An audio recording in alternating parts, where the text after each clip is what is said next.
Chairperson Tarique Rahman, BNP স্থায়ী কমিটির সদস্যবৃন্দ, বিএনপি নির্বাহী কমিটির পক্ষ থেকে এবং আমার নিজের পক্ষ থেকে দেশবাসীকে আন্তরিক ঈদ মোবারক জানাচ্ছি, ঈদের শুভেচ্ছা জানাচ্ছি। আপনি জানেন আমাদের বহু নেতাকর্মী এই মুহূর্তে জেলে অবস্থান করছে, তাদের ঈদ জেলেই কাটে। বহু নেতাকর্মী যাদের ঈদ ফুটপাতে কাটে, পুলিশি ভয়ে যারা ঘরে থাকতে পারে না, সেই সমস্ত নেতাকর্মীদের প্রতি সহানুভূতি এই মুহূর্তে জানাচ্ছি, যদিও এছাড়া আমাদের আর কোনো রাস্তা নেই। ভাইরা, এখন থেকে 15 বছর আগে যখন যদি আপনি ফিরে যাই, অর্থাৎ দেশনেত্রী বেগম খালেদা জিয়া সরকারের সময় যদি আমরা ফিরে যাই, তার একটু আগে যদি ফিরে যাই, আজকের ঈদের আনন্দ, ঈদের অর্থ হলো আরবি শব্দের বাংলা অর্থ হলো খুশি। আবার এই যে খুশি, এটাকে উপভোগ করা, এটার যে মানসিকতা, এটা কিন্তু বাংলাদেশের জনগণের মধ্যে আজ নেই। সকলের বেদনাক্লিষ্ট মুখ, বেদনাবুদুর চেহারা, অনেক কষ্ট করে তারা কোরবানি দিচ্ছে। আমি গতরাতে আমার বাড়ির পাশে একটা কোরবানি হাট ছিল, দেখলাম বেশ কিছু ব্যাপারই গরু বিক্রি করতে পারে না। অর্থাৎ একটা টাকার অভাব লক্ষ্য করা গেছে।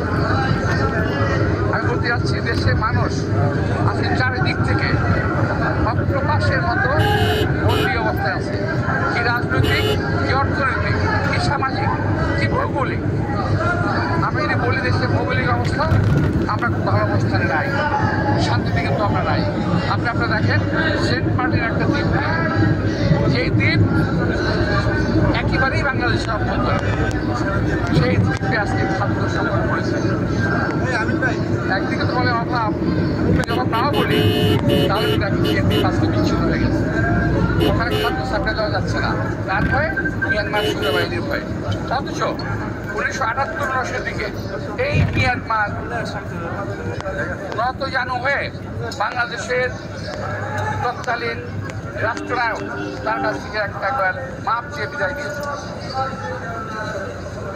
সেই মিয়ানমার আজকে কতটুকু উদ্যুক্ত হয়ে গেছে যে তারা আমাদের রাষ্ট্রের রক্তচক্ষু দেখায়। কারণ এই দেশের একটা অবৈধ সরকার, অনির্বাচিত সরকার, যারা দেশ নয় শুধু দেশের বাইরে এবং ভিতরে কারোই সমর্থন এই সরকারের নাই। এই কারণেই এরা আজকে একটা সুযোগ পেয়েছে। ভাইরা, তাও যদি আরও যদি বলি, আরও বহু দেশ আছে বাংলাদেশের উপর আজকে ক্ষমতারি করছে। বাংলাদেশের প্রভুত্ব আজকে অন্যের হাতে বিকিয়ে দিয়ে এই সরকার নিজে কোনো সিদ্ধান্ত নিতে পারছে না। ভাইরা, আমি আর বেশি কিছু বলবো না। বাংলাদেশের জনগণের যে আজকে কষ্ট, অবৈধ সরকারের জন্য জনগণের যে আজকে কষ্ট, এটা একটা অনৈতিক বিনামূল্যে সরকারের জন্য। যদি ভোটের যদি সরকার হতো তাহলে বাংলাদেশের জনগণের কষ্ট থাকতো না। প্রমাণিত এটা, যখন গণতান্ত্রিক সরকার ছিল তখন কী অবস্থা ছিল, আজকের কী অবস্থা। প্রিয় ভাইরা, আমি আজকে এই দিনে দেশনেত্রী বেগম খালেদা জিয়া অত্যন্ত অসুস্থ, হাসপাতালে আছেন, বিপিন পর্যবেক্ষণে আপনি আছেন। আল্লাহ জানেন কী হবে। দেশবাসীর কাছে আজকে এই মুহূর্তে দেশনেত্রী বেগম খালেদা জিয়ার জন্য আমরা দোয়া চাই, এবং তিনি নিজেও দোয়া চেয়েছেন, আমরাও দোয়া চাই। আল্লাহ কাছে দেশবাসী যেন তার জন্য দোয়া করেন। আর আমাদের নেতা তারেক রহমান, যাকে একটি অন্যায়ভাবে মিথ্যা মামলা দিয়ে যেমনি দেশনেত্রী বেগম খালেদা জিয়াকে শাস্তি দিয়েছে, তেমনিভাবে ওনাকে একটা ভুয়া মামলায় শুধুই না 19 থেকে সাজা দিয়ে প্রফেসর রেখে দিয়েছে। ভাইরা, এই দেশের মানুষ কথা বলতে পারে না, কোনো অধিকার নাই, না খেয়ে মরে যাবে, কথা বলতে পারে না। এই অবস্থা দূর করার জন্য আজকে এই দিনে, এই কোরবানির দিনে সমস্ত ভয় ভীতিকে কোরবানি দিয়ে এই সরকারকে অবশ্যই মোকাবেলা করার মতো তৌফিক আল্লাহ তাআলা দিন, এই আহ্বান জানিয়ে আমি আমার বক্তব্য